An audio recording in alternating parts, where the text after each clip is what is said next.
परमेश्वर दिता बन्ना, दुख रोग का डेरा पन्ना, आनंद करे नर नारी, हर हर प्रभ कृपा धारी, संतो सुख हुआ सब थाई, पार ब्रह्म पूरन परमेश्वर, रब रहा सबनी जाई, तुर की बाणी आई, तिन सगली चिंत मिटाई, दयाल पुरख मेहरवाना, हर नानक साच वखाना। वाहिगुरु जी का खालसा, वाहिगुरु जी की फतेह। साहिब श्री गुरु ग्रंथ साहिब जी की याद नूं समर्पित इस तीसरे नगर कीर्तन के मौके सिर्फ इंडियाना ही नहीं, अमरीका भर चों जुड़ बैठे खालसा जी वीर सुरिंदर सिंह जी ने बड़े संखेप शब्दों दे विच अज जिहड़े चैलेंजिस पंजाब की धरती ते सानू ने उन्हां दा जिक्र कीता। उस तो पहला मैं समझदा ये तुहाडी इंडियाना सिख सोसाइटी और तुहाडीआं सिख सारियां सिख संगतां लई मैं वधाई देना चाहुंदा तुहानू कि जिथे वड्डी गिणती च सिख भी वसदे ने उत्थे बहुत वार किसी कांग्रेसमैन का आना भी असी बड़े फखर की गल समझते हैं, पर तुसी जदों 3 साल पहला इस इवेंट नूं शुरू किया, ये तुहाडी सक्सैस सी, ये तुहाडी सक्सैस सी कि तुसी उस वेले इंडियाना दे गवर्नर माइक पेंस नूं इनवाइट किया, वो इस नगर कीर्तन का हिस्सा बने। 2 साल लगातार वो नगर कीर्तन चाहते रहे ते अज बेशक वो खुद जिहड़ी ट्रैजेडी लॉस वेगस नेवाडा च वापरी है उहदी वजह करके उत्थे मौजूद ने आ नहीं सके, पर यह फखर की गल है कि उन्होंने अपने भरा ग्रैग पेंस नूं अपना मैसेज जिहड़ा कि परसनल मैसेज सी, बहुत वार जदों साडा ब्यूरोक्रेसी नाल वाह पैंदा है असीं देखते हैं घड़े घड़ाए शब्द हुंदे ने, थल्ले स्टैंप लगी हुंदी है किसी कांग्रेसमैन जां दूजे दी, ये बिल्कुल परसनली जिहड़ा वो लिखिया गया मैसेज सी जिहड़ा ये गल दसदा है कि तुहाडे इत्थे वसदिआं तुसी किन्नी वड्डी थां उस बंदे दे दिल च बनाई है कि वो वाइट हाउस च बैठ के वाइस प्रेजिडेंट अमरीका का कोई छोटी पोजीशन नहीं है, क्योंकि जे अमरीका दुनिया की अज सुपर पावर है, उहदा प्रेजिडेंट सब तो पावरफुल है ते वाइस प्रेजिडेंट नंबर 2 परसन है, और इस जिहड़ी तुहाडी प्राप्ति है उस लई तुहानू मैं मुबारकबाद दिंदा। गल असीं क्योंकि हुण अपने प्लेटफॉर्म तो अपने भैणां भरावां नाल कर रहे हैं, और ये गल भी है इस बार TV 84 की सारी टीम इस इवेंट नूं कवर करन लई आई है, ते जो कुछ भी अज परेड दे शुरू होने तो लैके हुण तक सामने आए ये सिर्फ इत्थे मौजूद नहीं, इस वेले लखां की गिणती दे विच TV 84 दे जिहड़े व्यूअर्स ने वो अड अड बेशक वो स्पैक्ट्रम टाइम वार्नर होए, बेल 5 होए, रोकू जादू होए और अपनी ऐप होए और फेसबुक राਹੀਂ भी देखते हैं इस नूं दुनिया भर इस वेले तुहाडी इस सारी आवाज़ नूं आने वाले दिनां TV 84 की टीम लखां लोकां तक पहुँचाएगी। और असी समझते हैं कि अज दे जिहड़े साडे चैलेंजिस ने उन्हां नूं गंभीरता नाल समझण दी भी लोड़ है और उन्हां दे उत्ते एक्ट करन दी भी लोड़ है। बहुत वार जदों असीं सोशल मीडिया की गल करदे, बेशक सोशल मीडिया एक जिन्हों कहंदे ने कि माउस क्लिक अवे है, पर यह 2 धारी तलवार है। एक पासे जानकारी भी है, मिस इनफॉर्मेशन भी बहुत ज़्यादा है, ते अपने बहुत सारे वीर भैणां जिहड़ा हुण काफ़ी समा इस ते गुजारदे ने उस दे उत्ते 1-2 कमेंट पॉजिटिव नैगेटिव चैलेंजिंग लिख के समझते हैं कि वो बहुत वड्डी सेवा कर रहे हैं। चंगी गल है, अवेयरनैस है, चंगी गल है कि एक स्टेज ते जदों सारा मीडिया गवर्नमेंट कंट्रोल्ड सी, साडे कोल अपनी वर्जन देण दा कोई मौका नहीं सी जां कोई चैनल नहीं सी जां कोई गैजेट नहीं सी। अज सोशल मीडिया ने सानू आवाज़ दिती है और मैं अक्सर कोट कर दें कि 91 दे विच नवंबर जदों पंथक कमेटी के स्पोक्सपर्सन के तौर पर मैनू सेवा का मौका बनया और असी प्रैस रिलीज़ कोई भी जदों लिखनी हुंदी सी साडे कोल कोई जानकारी नहीं सी, कुछ भी नहीं सी। इंटरनेट के उत्ते जॉयस पैडीग्रू इंग्लैंड की एक राइटर उसकी किताब सी, ਉਹਨੂੰ ਹੀ ਅਸੀਂ ਕੋਟ ਕਰਦੇ ਸੀ, ਕੋਈ ਜਾਣਕਾਰੀ ਨਹੀਂ ਸੀ। ਔਰ ਅੱਜ ਜੇ ਅਸੀਂ ਸੰਤ ਭਿੰਡਰਾਂ ਵਾਲੇ ਸ਼ਬਦ ਪਾਈਏ, ਜੂਨ 84 ਪਾਈਏ, ਸੈਂਕੜਿਆਂ ਨਹੀਂ ਹਜ਼ਾਰਾਂ ਦੀ ਗਿਣਤੀ ਦੇ ਵਿੱਚ ਵੈਬਸਾਈਟ ਨੇ, ਕੱਲਾ ਆਪਣੇ ਤੌਰ ਤੇ ਸ਼ਹੀਦਾਂ ਦੀਆਂ ਪਿਕਚਰਸ ਨੇ, ਕੋਈ ਹੋਰ ਮੈਟੀਰੀਅਲ ਹੈ। ਇਸ ਪੱਖੋਂ ਸਾਡੇ ਨੌਜਵਾਨ ਬੱਚੇ ਬੱਚੀਆਂ ਨੇ, ਸਾਡੇ IT ਸੈਕਟਰ 'ਚ ਕੰਮ ਕਰਨ ਵਾਲਿਆਂ ਨੇ ਰਿਮਾਰਕੇਬਲ ਕੰਮ ਕੀਤਾ। ਇਸ ਵਿੱਚ ਕੋਈ ਸ਼ੱਕ ਵਾਲੀ ਗੱਲ ਨਹੀਂ ਹੈ। ਪਰ ਦੂਸਰੇ ਪਾਸੇ ਜੇ ਅਸੀਂ ਦੇਖੀਏ ਕਿ ਸਾਡਾ ਦੁਸ਼ਮਣ, ਜਦੋਂ ਅਸੀਂ ਪਿਛਲੇ ਦਿਨਾਂ 'ਚ ਅਫਜ਼ਲ ਅਹਿਸਨ ਰੰਧਾਵਾ ਜਿਨ੍ਹਾਂ ਨੇ 9 ਜੂਨ ਨੂੰ ਉਹ ਕਿਤਾਬ, ਜਿਹੜੀ ਕਿ ਕਿਤਾਬ ਦੀ ਇੱਕ ਨਜ਼ਮ ਉਹਨਾਂ ਦੀ ਨਵਾਂ ਘੱਲੂਘਾਰਾ ਅੱਜ ਵੀ ਉਹੀ ਇਤਿਹਾਸਕ ਮੁਕਾਮ ਹਾਸਲ ਕਰ ਚੁੱਕੀ ਹੈ ਜਿਹੜੀ ਕਦੇ ਸ਼ਾਹ ਮੁਹੰਮਦ ਨੇ, ਜਿਹਨੇ ਜੰਗਨਾਮਾ ਸਿੰਘਾਂ ਫਰੰਗੀਆਂ ਜਿਹੜਾ ਬਾਅਦ ਦੇ ਵਿੱਚ ਪਪੂਲਰ ਹੋਇਆ, ਪਰ ਉਸ ਦਾ ਅਸਲ ਨਾਂ ਜੰਗ ਹਿੰਦ ਪੰਜਾਬ ਸੀ। ਜਿਹੜਾ ਇਤਿਹਾਸਕ ਵਾਕਿਆ ਜੰਗ ਹਿੰਦ ਪੰਜਾਬ ਦੇ ਨਾਲ ਉਹਨਾਂ ਨੇ ਕ੍ਰੀਏਟ ਕੀਤਾ, ਉਹੀ ਨਵਾਂ ਘੱਲੂਘਾਰਾ ਜਦੋਂ ਉਹਨਾਂ ਕਿਹਾ ਕਿ ਵੈਰੀਆਂ ਕੱਢ ਵਿਖਾਲਿਆ 5 ਸਦੀਆਂ ਦਾ ਵੈਰ। ਇਹ ਗੱਲ ਸਮਝਣ ਵਾਲੀ ਹੈ। ਬੇਸ਼ੱਕ ਅੱਜ ਅਸੀਂ RSS ਉਸ ਦਾ ਕਿੰਨਾ ਵੱਡਾ ਚੈਲੰਜ ਹੈ, ਕਿਵੇਂ ਉਹਨਾਂ ਨੇ ਚਾਣਕਿਆ ਨੀਤੀ ਦੇ ਸਾਮ ਦਾਮ ਦੰਡ ਭੇਦ ਚਾਰੋਂ ਹਥਿਆਰ ਅਪਲਾਈ ਕੀਤੇ ਹੋਏ ਨੇ, ਕਿਵੇਂ ਉਹਨਾਂ ਨੇ ਸਾਰੇ ਮੇਨ ਸਟ੍ਰੀਮ ਮੀਡੀਆ ਤੇ ਕੰਟਰੋਲ ਕੀਤਾ, ਕਿਵੇਂ ਉਹਨਾਂ ਦੇ hundreds of paid agents social media ਤੇ ਬੈਠੇ ਨੇ। ਇਹ ਸਾਰੀ ਗੱਲ ਕਰਦੇ ਹੈ, ਪਰ ਸਾਡੀ ਪੰਜਾਬੀ ਦਾ ਇਹ ਅਖਾਣ ਹੈ, ਦੁਸ਼ਮਣ ਬਾਤ ਕਰੇ ਅਨਹੋਣੀ। ਦੁਸ਼ਮਣ ਨੇ ਅਨਹੋਣੀ ਕਰਨੀ ਹੈ ਤੇ ਅਸੀਂ ਇਹ ਦੇਖਣਾ ਕਿ ਦੁਸ਼ਮਣ 4 ਚਫੇਰਿਓਂ ਤੀਰ ਵਰਾ ਰਿਹਾ ਹੈ। ਇਹ 5 ਸਦੀਆਂ ਦੇ ਵੈਰ ਦੀ ਗੱਲ ਬਰਾਬਰ ਜਾਰੀ ਹੈ ਤੇ ਅਸੀਂ ਉਹ ਕੀ ਯਤਨ ਕਰਨੇ ਨੇ ਕਿ ਕਿਵੇਂ ਅਸੀਂ ਆਪਣੀ ਸੋਵਰਨਿਟੀ, ਕਿਵੇਂ ਅਸੀਂ ਆਪਣੀ ਆਜ਼ਾਦੀ, ਕਿਵੇਂ ਅਸੀਂ ਆਪਣੀ ਮਾਂ ਬੋਲੀ ਪੰਜਾਬੀ, ਕਿਵੇਂ ਅਸੀਂ ਆਪਣੇ ਇਤਿਹਾਸਕ ਵਿਰਸੇ ਨੂੰ ਸੰਭਾਲ ਸਕਦੇ ਹਾਂ, ਮਹਿਫੂਜ਼ ਕਰ ਸਕਦੇ ਹਾਂ। ਭਾਈ ਗੁਰਦਾਸ ਜੀ ਸਾਨੂੰ ਯਾਦ ਕਰਵਾਉਂਦੇ ਨੇ, ਕਿਸ ਉਦਮ ਤੇ ਰਾਜ ਮਿਲੇ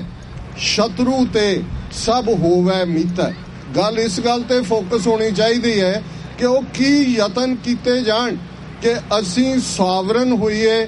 ਅਸੀਂ ਆਪਣੀ ਕਿਸਮਤ ਆਪ ਘੜਨ ਦਾ ਹੱਕ ਲਈਏ, ਅਸੀਂ ਰਾਈਟ ਆਫ ਸੈਲਫ ਡਿਟਰਮੀਨੇਸ਼ਨ ਦੇ ਮਾਲਕ ਹੋਈਏ। ਜਦੋਂ ਅਸੀਂ ਇਹਨਾਂ ਦਿਨਾਂ 'ਚ ਗੱਲ ਕਰ ਰਹੇ ਹਾਂ, ਅਜੇ ਪਿਛਲੇ ਹਫ਼ਤੇ 'ਚ ਅਸੀਂ ਦੇਖਿਆ ਕੈਟਾਲੋਨੀਆ ਦੇ ਵਿੱਚ ਰੈਫਰੈਂਡਮ ਹੋਇਆ 1 ਅਕਤੂਬਰ ਨੂੰ। ਉਸ ਤੋਂ ਪਹਿਲਾਂ ਅਸੀਂ ਦੇਖਿਆ 22 ਸਤੰਬਰ ਨੂੰ ਨਾਰਥ ਕੁਰਦਿਸਤਾਨ ਦੇ ਵਿੱਚ ਰੈਫਰੈਂਡਮ ਹੋਇਆ। ਔਰ ਜੇ ਇਹਨੂੰ ਮੈਂ ਹੋਰ 10 ਵੀ ਜਿਹੜਾ ਸਾਲ ਪਿੱਛੇ ਲੈ ਜਾ ਤੇ ਫਿਰ ਉਹ ਮੈਸੇਡੋਨੀਆ ਹੋਏ, ਕੋਸੋਵੋ ਹੋਏ, ਈਸਟ ਟੈਮੂਰ ਹੋਏ ਜਿੱਥੇ ਸਕਸੈਸਫੁਲ ਹੋਏ, ਔਰ ਉਹ ਕਿਊਬੈਕ ਹੋਏ ਜਿੱਥੇ 1980 ਔਰ 1995 ਚ ਰੈਫਰੈਂਡਮ ਹੋਇਆ ਸੀ, ਜਾਂ ਸਕਾਟਲੈਂਡ ਹੋਏ ਜਿੱਥੇ ਕਿ 2016 ਦੇ ਵਿੱਚ ਹੋਇਆ। ਇਹ ਸਾਰੇ ਰੈਫਰੈਂਡਮ ਜਿਹੜੇ ਨੇ ਇਸ ਗੱਲ ਦੀ ਯਾਦ ਦਹਾਨੀ ਕਰਵਾਉਂਦੇ ਨੇ ਕਿ ਜਦੋਂ ਅਸੀਂ ਆਪਣੀ ਸਟਰਗਲ ਦੀ ਗੱਲ ਕਰਦੇ, ਆਪਣੀ ਕਿਸਮਤ ਆਪ ਘੜਨ ਦੇ ਹੱਕ ਦੀ ਗੱਲ ਕਰਦੇ ਹਾਂ, ਤੇ ਅਸੀਂ ਕੋਈ ਅਲੋਕਾਰ ਗੱਲ ਨਹੀਂ ਕਰ ਰਹੇ,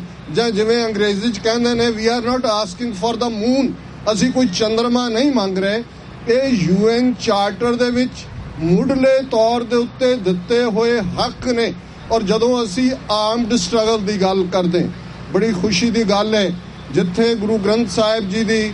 ਉਸ ਸ਼ਾਨੋ ਸ਼ੌਕਤ ਨੂੰ ਜਦੋਂ ਅਸੀਂ ਮਾਰਚ ਕਰਦੇ ਹਾਂ ਪੈਰੇਡ ਦੇ ਰੂਪ 'ਚ, ਪੂਰੇ ਸਾਡੇ ਗੱਤਕਾ ਖੇਡ ਰਹੇ ਬੱਚੇ ਬੱਚੀਆਂ, ਔਰ ਤੁਸੀਂ ਬੜੇ ਵਧਾਈ ਦੇ ਪਾਤਰ ਹੋ ਅਗੇਨ ਕਿ ਛੋਟੀ ਜਿਹੀ ਥਾਂ ਤੇ ਜਿਵੇਂ ਬੱਚੇ ਬੱਚੀਆਂ ਉਤਸ਼ਾਹ ਦੇ ਨਾਲ ਇਸ ਪਾਸੇ ਤੁਸੀਂ ਤਿਆਰ ਕੀਤੇ ਨੇ। ਇੰਨਾ ਵੱਡਾ ਜਿਹੜਾ ਸਮੂਹ ਬੱਚੇ ਬੱਚੀਆਂ ਦਾ ਵੱਡੇ ਵੱਡੇ ਸ਼ਹਿਰਾਂ 'ਚ ਦੇਖਣ ਨੂੰ ਨਹੀਂ ਮਿਲਦਾ, ਜਿੱਥੇ ਅਸੀਂ ਮੀਰੀ ਪੀਰੀ ਦੇ ਕਨਸੈਪਟ ਦੀ ਗੱਲ ਕਰਦੇ, ਔਰ ਉਸ ਦੇ ਨਾਲ ਜਦੋਂ ਮੀਰੀ ਦੀ ਗੱਲ, ਪੀਰੀ ਗੁਰੂ ਗ੍ਰੰਥ ਸਾਹਿਬ ਚਵਰ ਛਤਰ ਤਖਤ ਦੇ ਮਾਲਕ,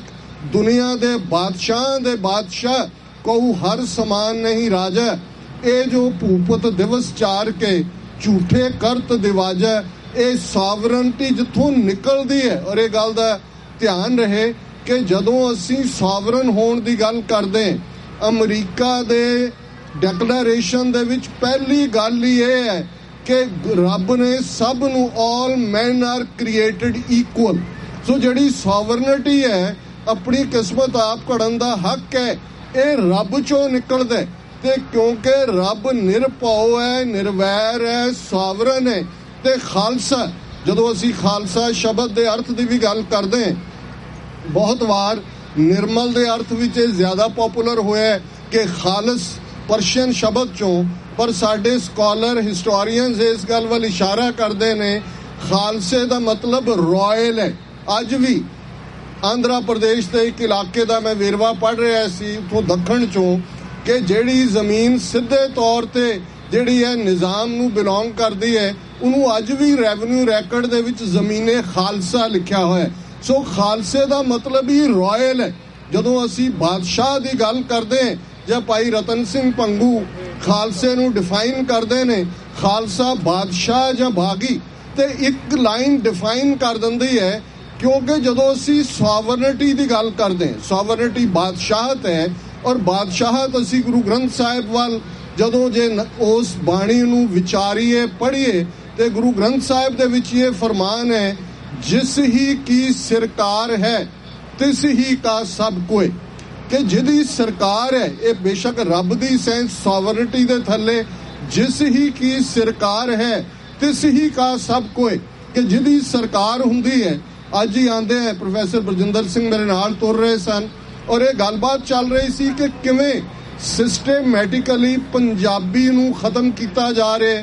ਕਿਵੇਂ ਨਿਰੋਲ ਸਿੱਖਾਂ ਦੇ ਪਿੰਡਾਂ 'ਚ ਜਿੱਥੇ ਸਕੂਲ ਮੌਜੂਦ ਨੇ, ਸਾਰੇ ਵਿਦਿਆਰਥੀ ਪੰਜਾਬੀ ਪੜ੍ਹਨ ਵਾਲੇ ਸਿੱਖ ਬੱਚੇ ਨੇ, ਉੱਥੇ ਸੰਸਕ੍ਰਿਤ ਨੂੰ ਨੈਸੈਸਰਲੀ ਲਾਗੂ ਕਰ ਦਿੱਤਾ ਗਿਆ। ਪੰਜਾਬ ਦੇ ਸਾਈਨ ਬੋਰਡ ਅਸੀਂ ਦੇਖਦੇ ਹਾਂ, 4 ਚਫੇਰੇ ਹਿੰਦੀ 'ਚ ਨੇ, ਓਵਰਨਾਈਟ ਸੰਸਕ੍ਰਿਤ ਔਰ ਹਿੰਦੀ ਜਿਹਦਾ ਕੋਈ ਤਾਲੁਕ ਨਹੀਂ ਹੈ। ਔਰ ਮੈਂ ਇਹਨਾਂ ਨੂੰ ਪੁੱਛ ਰਿਹਾ ਸੀ, ਮੈਂ ਕਿਹਾ ਕੀ ਕਾਰਨ ਹੈ ਕਿ ਉਸ ਪੰਜਾਬ ਦੀ ਧਰਤੀ ਤੇ ਜਿੱਥੇ ਕਿੰਨੀਆਂ ਕੁਰਬਾਨੀਆਂ ਬੀਤੇ ਇਤਿਹਾਸ 'ਚ ਹੋਈਆਂ ਨੇ, 20ਵੀਂ ਸਦੀ ਦੇ ਅੰਦਰ ਅਕਾਲੀ ਲਹਿਰ, ਬੱਬਰ ਅਕਾਲੀ ਲਹਿਰ ਤੋਂ ਲੈ ਕੇ ਪੰਜਾਬੀ ਸੂਬਾ ਮੋਰਚਾ, ਦਰਸ਼ਨ ਸਿੰਘ ਫੇਰੂਮਾਨ, ਧਰਮ ਯੁੱਧ ਮੋਰਚਾ, ਸੰਤ ਪਿੰਡਰਾਂ ਵਾਲਿਆਂ ਵੱਲੋਂ ਵਿੱਢਿਆ ਸੰਘਰਸ਼, ਤੇ ਕੀ ਕਾਰਨ ਹੈ ਅੱਜ ਪੰਜਾਬ ਦੇ ਵਿੱਚ ਕਿਸ ਕਿਸਮ ਦੀ ਖਾਮੋਸ਼ੀ? ਠੀਕ ਹੈ, ਅਕਾਲੀਆਂ ਨੇ ਬਿਟਰੇ ਕੀਤਾ, ਉਹਨਾਂ ਦੀ ਲੀਡਰਸ਼ਿਪ ਨੇ ਆ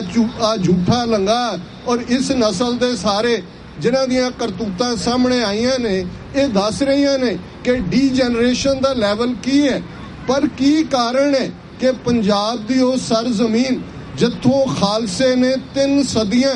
ਜ਼ਬਰ ਦੇ ਖਿਲਾਫ, ਜ਼ੁਲਮ ਦੇ ਖਿਲਾਫ ਆਵਾਜ਼ ਚੁੱਕੀ ਹੈ, ਅੱਜ ਵੈਰੀ ਇੱਕ ਤੋਂ ਬਾਅਦ ਇੱਕ ਹਥਿਆਰ ਜਿਹੜਾ ਉਸ ਧਰਤੀ ਤੇ ਅਪਣਾ ਰਿਹਾ ਹੈ, ਔਰ ਸਾਡਾ ਵੱਡਾ ਹਿੱਸਾ ਖਾਮੋਸ਼ੀ ਦੇ ਵਿੱਚ ਹੈ। ਇਹ ਗੱਲ ਫਿਕਰ ਵਾਲੀ ਵੀ ਹੈ। ਪਰ ਜਦੋਂ ਅਸੀਂ ਡਾਇਸਪੋਰਾ ਸਿੱਖਾਂ ਵੱਲ ਦੇਖਦੇ, 5 ਮਿਲੀਅਨ ਸਿੱਖਾਂ ਵੱਲ ਦੇਖਦੇ, ਜਿਹੜੇ ਭਾਰਤ ਦੇ ਨਕਸ਼ੇ ਦੀ ਕੈਦ ਤੋਂ ਬਾਹਰ ਨੇ, ਜਿਨ੍ਹਾਂ ਨੇ ਆਪਣੀ ਜ਼ਮੀਰ ਦਿੱਲੀ ਦੇ ਹਾਕਮਾਂ ਕੋਲ ਨਹੀਂ ਵੇਚੀ ਹੋਈ, ਤੇ ਇੱਕ ਆਸ ਦੀ ਕਿਰਨ ਵੀ ਜਾਗਦੀ ਹੈ। ਮੈਂ ਜਗਮੀਤ ਸਿੰਘ ਹੋਰਾਂ ਦਾ ਜ਼ਿਕਰ ਕੀਤਾ ਇਸ ਕਿ ਕਿਵੇਂ ਉਹ ਨੌਜਵਾਨ ਜਿਹੜਾ ਸਕੂਲ ਦੇ ਦਿਨਾਂ 'ਚ ਬੁਲਿੰਗ ਦਾ ਸ਼ਿਕਾਰ ਹੁੰਦਾ ਹੈ, ਜਿਹੜਾ ਆਪਣਾ ਸਫ਼ਰ ਬੜੇ ਇੱਕ ਧੀਮੇ ਲਹਿਜੇ ਦੇ ਵਿੱਚ ਸ਼ੁਰੂ ਕਰਦਾ ਹੈ, ਤੇ ਅੱਜ ਉਹ ਕੈਨੇਡਾ ਦੀ ਤੀਸਰੀ ਵੱਡੀ ਪਾਰਟੀ ਦੇ ਮੁਖੀ ਦੇ ਤੌਰ ਤੇ 2019 ਦੇ ਵਿੱਚ ਜਦੋਂ ਕੈਨੇਡਾ ਦੀਆਂ ਪਾਰਲੀਮੈਂਟਰੀ ਇਲੈਕਸ਼ਨਸ ਹੋਣਗੀਆਂ, ਇੱਕ ਪਾਸੇ ਜਸਟਿਨ ਟਰੂਡੋ ਜਿਹੜਾ ਸਿੱਖਾਂ ਦਾ ਦੋਸਤ ਹੈ, ਕੋਈ ਸ਼ੱਕ ਨਹੀਂ ਹੈ, ਜਸਟਿਨ ਟਰੂਡੋ ਦਾ ਪਿਤਾ ਵੀ ਟਰੂਡੋ ਸਿੱਖਾਂ ਦਾ ਦੋਸਤ ਸੀ, ਔਰ ਇਹ ਗੱਲ ਜਸਟਿਨ ਟਰੂਡੋ ਨੇ ਅਮਰੀਕਨ ਯੂਨੀਵਰਸਿਟੀ ਮੈਰੀਲੈਂਡ ਦੇ ਵਿੱਚ ਵਿਦਿਆਰਥੀਆਂ ਨੂੰ ਸੰਬੋਧਨ ਕਰਦਿਆਂ ਕਹੀ ਸੀ ਕਿ I have more Sikh ministers than Modi has in his cabinet. ਔਰ ਇਹ ਜਿਹੜਾ ਉਹਦਾ ਵਿਅੰਗ ਸੀ ਖਾ ਗਿਆ ਇਹਨਾਂ ਨੂੰ, ਹਿੰਦੂ ਤਵੀਆਂ ਨੂੰ। ਜਿਵੇਂ ਉਹਨਾਂ ਨੇ ਕੈਨੇਡਾ ਦੇ ਡਿਫੈਂਸ ਮਿਨਿਸਟਰ ਹਰਜੀਤ ਸਿੰਘ ਸੱਜਣ ਨੂੰ ਅਪਮਾਨਿਤ ਕੀਤਾ, ਕੈਪਟਨ ਅਮਰਿੰਦਰ ਨੇ, ਜਿਹੜਾ ਹੱਥ ਠੋਕਾ ਬਣਿਆ ਹੋਇਆ ਇਸ ਵੇਲੇ ਹਿੰਦੂ ਤਵੀਆਂ ਦਾ। ਇਹਦੇ ਬਾਵਜੂਦ ਇਹ ਸੱਚ ਹੈ ਕਿ 17 ਮੈਂਬਰ ਪਾਰਲੀਮੈਂਟ ਕੈਨੇਡਾ ਦੀ ਪਾਰਲੀਮੈਂਟ ਸਿੱਖ ਨੇ, 4 ਸਿੱਖ ਵਜ਼ੀਰ ਨੇ, ਔਰ 2019 ਦੇ ਵਿੱਚ ਜਗਮੀਤ ਸਿੰਘ NDP ਦੇ ਹੈੱਡ ਦੇ ਤੌਰ ਤੇ ਜਸਟਿਨ ਟਰੂਡੋ ਦੇ ਨਾਲ ਡਿਬੇਟ ਕਰ ਰਿਹਾ ਹੋਏਗਾ। ਇਹ ਸਾਡੇ ਲਈ ਫਖਰ ਦੀ ਗੱਲ ਹੈ। ਅਮਰੀਕਾ ਦੇ ਵਿੱਚ 50 ਤੋਂ ਜ਼ਿਆਦਾ ਕਾਂਗਰਸਮੈਨ ਇਸ ਵੇਲੇ US ਕਾਂਗਰੈਸ਼ਨਲ ਸਿੱਖ ਕਾਕਸ ਦਾ ਮੈਂਬਰ ਨੇ। ਉਹਨਾਂ ਨੇ ਪਿਛਲੇ 1 ਸਾਲ ਦੇ ਵਿੱਚ 2-3 ਹੀਅਰਿੰਗਸ ਕਰਵਾਈਆਂ ਨੇ, ਜਿਹੜੀਆਂ ਭਾਰਤ ਦੇ ਵਿੱਚ ਮਨੁੱਖੀ ਹੱਕਾਂ ਦੇ ਘਾਟ ਸੰਬੰਧੀ ਨੇ। ਜੇ ਇੰਗਲੈਂਡ ਦੀ ਗੱਲ ਕਰੀਏ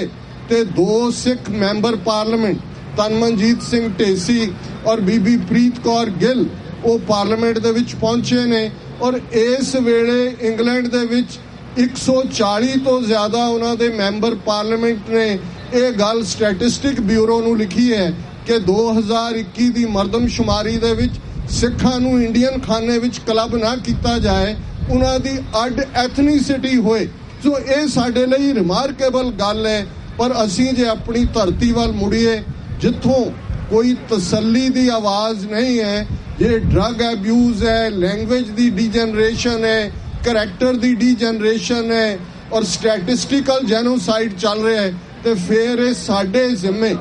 5 ਮਿਲੀਅਨ ਸਿੱਖ ਡਾਇਸਪੋਰਾ ਦੇ ਜ਼ਿੰਮੇ ਹੈ ਕਿ ਕਿਵੇਂ ਅਸੀਂ ਆਪਣੀ ਉਹ ਗੁਰੂਆਂ ਦੀ ਧਰਤੀ ਨੂੰ, ਜਿਸ ਪ੍ਰਥਾਏ ਪ੍ਰੋਫੈਸਰ ਪੂਰਨ ਸਿੰਘ ਨੇ ਕਿਹਾ ਸੀ ਪੰਜਾਬ ਨਾ ਹਿੰਦੂ ਨਾ ਮੁਸਲਮਾਨ, ਪੰਜਾਬ ਜਿਉਂਦਾ ਗੁਰਾਂ ਦੇ ਨਾਂ ਤੇ,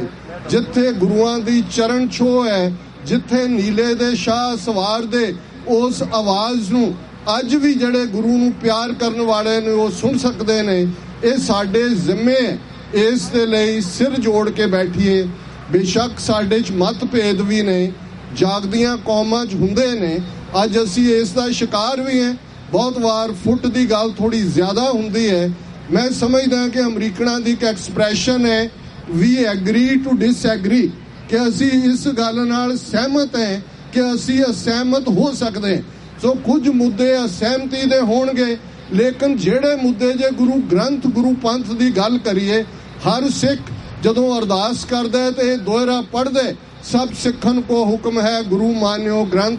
ਹਰ ਸਿੱਖ ਜਦੋਂ ਅਰਦਾਸ ਕਰਦਾ ਉਹ ਪੜ੍ਹਦਾ ਰਾਜ ਕਰੇਗਾ ਖਾਲਸਾ, ਆਕੀ ਰਹੇ ਨਾ ਕੋਏ, ਖੁਆਰ ਹੋਏ ਸਭ ਮਿਲेंगे, ਬਚੇ ਸ਼ਰਨ ਜੋ ਹੋਏ। ਸਾਡੇ ਪਿਤਾ ਗੁਰੂ ਗੋਬਿੰਦ ਸਿੰਘ ਸਾਹਿਬ, ਮਾਤਾ ਸਾਹਿਬ ਕੌਰ ਵਾਸੀ ਆਨੰਦਪੁਰ ਦੇ, ਇਸ ਤੋਂ ਵੱਡੀ ਸਾਡੀ ਸਾਂਝ ਹੋਰ ਕੋਈ ਹੋ ਨਹੀਂ ਸਕਦੀ। ਔਰ ਅਸੀਂ ਇਸ ਸਾਂਝ ਨੂੰ ਸਮਝਦਿਆਂ ਹੋਇਆ ਗੁਰਸਿੱਖ ਦੇ ਨਾਲ ਪਿਆਰ ਕਰੀਏ, ਫੈਲੋ ਸਿੱਖ ਦੀਆਂ ਫੀਲਿੰਗਸ ਨੂੰ ਸਮਝੀਏ ਕਿ ਗੁਰੂ ਵਸਦਾ ਹਰ ਸਿੱਖ ਦੇ ਵਿੱਚ। ਅਸੀਂ ਇੱਕ ਦੂਸਰੇ ਦਾ ਆਦਰ ਕਰੀਏ, ਸਿਰ ਜੋੜ ਕੇ ਬੈਠੀਏ ਔਰ 5 ਮਿਲੀਅਨ ਸਿੱਖ ਡਾਇਸਪੋਰਾ ਦੇ ਸਾਹਮਣੇ ਜਿਹੜਾ ਚੈਲੰਜ ਹੈ। ਔਰ ਮੈਂ ਇਸ ਗੱਲ ਨੂੰ ਕਨਕਲੂਡ ਕਰਾਂ, ਸੰਤ ਜਰਨੈਲ ਸਿੰਘ ਜੀ ਖਾਲਸਾ ਪਿੰਡਰਾਂ ਵਾਲੇ 20ਵੀਂ ਸਦੀ ਦੇ ਮਹਾਨ ਸਿੱਖ, ਜਿਨ੍ਹਾਂ ਨੇ ਇਹ ਦੱਸਿਆ ਆਪਣੀ ਕਥਨੀ ਤੇ ਕਰਨੀ ਦੇ ਨਾਲ, ਔਰ ਉਹਨਾਂ ਦੇ ਇਹ ਸ਼ਬਦ ਬੜੇ ਪਪੂਲਰ ਨੇ, ਜਿਹਦੇ 'ਚ ਉਹਨਾਂ ਨੇ ਕਿਹਾ ਕਿ ਭਾਈ ਜਿਹੜੇ ਨਰਕ ਧਾਰੀਆਂ ਨੂੰ ਬਾਪੂ ਕਹਿ ਕੇ, ਸ਼ਹੀਦਾਂ ਦਾ ਖੂਨ ਪੀ ਕੇ, ਕੇਸਰੀ ਨਿਸ਼ਾਨ ਦੀ ਦੁਰਵਰਤੋਂ ਕਰਕੇ ਆਪਣੀ ਕੁਰਸੀ ਕਾਇਮ ਰੱਖਣਾ ਚਾਹੁੰਦੇ, ਖਾਲਸਾ ਜੀ ਉਸ ਨੂੰ ਤੁਸੀਂ ਪਛਾਣਨਾ। ਸੋ ਸਾਡੇ ਲਈ ਸੱਜਣ ਤੇ ਦੁਸ਼ਮਣ, ਸਾਡੇ ਆਪਣਿਆਂ ਦੇ ਭੇਖ ਵਿੱਚ ਕੌਣ ਲੋਕ ਨੇ ਉੱਥੇ, ਉਹਨਾਂ ਦੀ ਪਛਾਣ ਵੀ ਕਰੀਏ। ਪਰ ਇਹ ਸਾਡੇ ਲਈ ਬੇਦਿਲ ਕਰਨ ਦਾ ਕਾਰਨ ਨਹੀਂ ਹੋਣਾ ਚਾਹੀਦਾ। ਜਿੰਨੇ ਚੈਲੰਜਸ ਨੇ ਉਹਨਾਂ ਨੂੰ ਸਮਝ ਕੇ ਫਿਰ ਇੱਕ ਵਿਉਂਤਬੰਦੀ ਹੋਏ, ਇੱਕ ਸਟ੍ਰੈਟਜੀ ਹੋਏ। ਔਰ ਇਸ ਗੱਲ ਤੋਂ ਬਿਨਾਂ ਮੈਂ ਇਸ ਗੱਲ ਨੂੰ ਸਪਸ਼ਟਤਾ ਨਾਲ ਕਹਿਣਾ ਚਾਹੁੰਦਾ ਕਿ ਅਲਟੀਮੇਟਲੀ ਜੋ ਕੁਝ ਵਾਪਰ ਰਿਹਾ ਇਹ ਗੁਲਾਮੀ ਦੇ ਲੱਛਣ ਨੇ। ਸਾਡਾ ਆਪਣੀ ਕਿਸਮਤ ਆਪ ਘੜਨ ਦਾ ਹੱਕ ਬਿਲਕੁਲ ਸਾਡੇ ਕੋਲ ਨਾ ਹੋਣ ਕਰਕੇ ਜੋ 1947 ਦੇ ਦੌਰ 'ਚ ਜਿਸ ਕਿਸਮ ਦੀ ਗਲਤੀ ਸਾਡੀ ਲੀਡਰਸ਼ਿਪ ਨੇ ਕੀਤੀ, ਅੱਜ ਅਸੀਂ ਉਹਨਾਂ ਦੇ ਵੱਸ ਪਏ ਜਿਹੜੇ ਮੁਗਲਾਂ ਤੋਂ ਵੱਧ ਕੇ ਜ਼ਾਲਮ ਨੇ ਤੇ ਅੰਗਰੇਜ਼ਾਂ ਤੋਂ ਵੱਧ ਕੇ ਚਲਾਕ ਨੇ। ਪਰ ਸਾਡੀ ਹੋਪ ਗੁਰੂ ਕਲਗੀਧਰ ਪਾਤਸ਼ਾਹ ਤੇ ਖਾਲਸੇ ਦੀ ਕਲੈਕਟਿਵ ਡੈਸਟਨੀ ਤੇ 20ਵੀਂ ਸਦੀ ਦੇ ਮਹਾਨ ਸਿੱਖ ਫਿਲਾਸਫਰ ਸਰਦਾਰ ਕਪੂਰ ਸਿੰਘ ਭਾਵੇਂ ਉਦਾਸ ਵੀ ਹੁੰਦੇ ਸਨ, ਪਰ ਫਿਰ ਉਹ ਕਹਿੰਦੇ ਸਨ ਕਿ ਅਸੀਂ ਜਿੰਨੇ ਮਰਜ਼ੀ ਡੂੰਘੇ ਖੂਹ 'ਚ ਡਿੱਗੇ ਹੋਈਏ, 10ਵੇਂ ਪਾਤਸ਼ਾਹ ਨੇ ਸਾਨੂੰ ਕੱਢ ਲੈਣਾ। ਇਹ ਸਾਡੇ ਨਾਲ ਇਕਰਾਰਨਾਮਾ ਹੈ ਸਾਡੇ ਦਸ਼ਮੇਸ਼ ਪਿਤਾ ਦਾ, ਪੰਥ ਖਾਲਸਾ ਖੇਤੀ ਮੇਰੀ, ਹਉ ਸੰਭਾਲ ਕਰੋ ਤਿਸ ਕੇਰੀ। ਸਾਡਾ ਫੇਥ ਇੰਟੈਕਟ ਰਹਿਣਾ ਚਾਹੀਦਾ ਹੈ। ਆਪਣੇ ਘਰਾਂ 'ਚ ਗੁਰਸਿੱਖੀ ਵੈਲਿਊਜ਼ ਲਿਆਈਏ। ਜਿਨ੍ਹਾਂ ਘਰਾਂ ਦੇ ਵਿੱਚ ਮਾਤਾਵਾਂ ਜਪਜੀ ਦੀਆਂ ਪੌੜੀਆਂ ਪੜ੍ਹਦਿਆਂ ਆਟਾ ਗੁੰਨਦੀਆਂ ਨੇ, ਬੱਚਿਆਂ ਨੂੰ ਉਹਨਾਂ ਸਿੱਖੀ ਵੈਲਿਊਜ਼ ਦੇ ਵਿੱਚ ਟ੍ਰੇਨਡ ਕਰਕੇ ਉਹ ਜਿਹੜੀਆਂ ਨੇ ਉਹਨਾਂ ਦੀ ਦਿਨ ਦੀ ਸ਼ੁਰੂਆਤ ਹੁੰਦੀ ਹੈ, ਉਹ ਰੀਅਲ ਪੌੜੀਆਂ ਨੇ ਤੇ ਜਿਨ੍ਹਾਂ ਦੇ ਅੰਦਰ ਇਹ ਸਿੱਖੀ ਵੈਲਿਊਜ਼ ਨੇ। ਹੋ ਸਕਦਾ ਹੈ ਜਿਸ ਕਿਸਮ ਦਾ ਝੱਖੜ ਹੈ ਉਸ ਦੇ ਵਿੱਚ ਕਦੇ ਉਹਨਾਂ ਦੇ ਵੀ ਪੈਰ ਉਖੜ ਜਾਣ, ਪਰ ਉਹ ਵਾਪਸ ਪਰਤ ਆਉਣਗੇ ਜਿਨ੍ਹਾਂ ਨੂੰ ਦਸ਼ਮੇਸ਼ ਪਿਤਾ ਦੀ ਯਾਦ ਦੀਆਂ ਲੋਰੀਆਂ, ਜਿਹਨੂੰ ਜਪਜੀ ਦੀਆਂ ਪੌੜੀਆਂ, ਜਿਸ ਨੂੰ ਸੋਹਲੇ ਦੇ ਪਿਆਰ ਦੇ ਨਾਲ ਸੰਵਾਇਆ ਹੋਏਗਾ, ਉਹ ਅਲਟੀਮੇਟਲੀ ਸਾਡੀ ਪੂੰਜੀ ਹੈ। ਤੁਸੀਂ ਬਹੁਤ ਇੱਥੇ ਜਾਗਰੂਕ ਹੋ, ਪਰ ਹੋਰ ਵੀ ਵੱਧ ਕਰਨ ਦਾ ਸਾਨੂੰ ਉਪਰਾਲਾ ਕਰਨਾ ਚਾਹੀਦਾ ਹੈ। ਇਹਨਾਂ ਸ਼ਬਦਾਂ ਨਾਲ ਕਿਸੇ ਵੀ ਭੁੱਲ ਚੁੱਕ ਲਈ ਮੁਆਫੀ। ਵਾਹਿਗੁਰੂ ਜੀ ਕਾ ਖਾਲਸਾ, ਵਾਹਿਗੁਰੂ ਜੀ ਕੀ ਫਤਿਹ। ਬਹੁਤ ਧੰਨਵਾਦ। ਸਤਿ ਸ੍ਰੀ ਅਕਾਲ।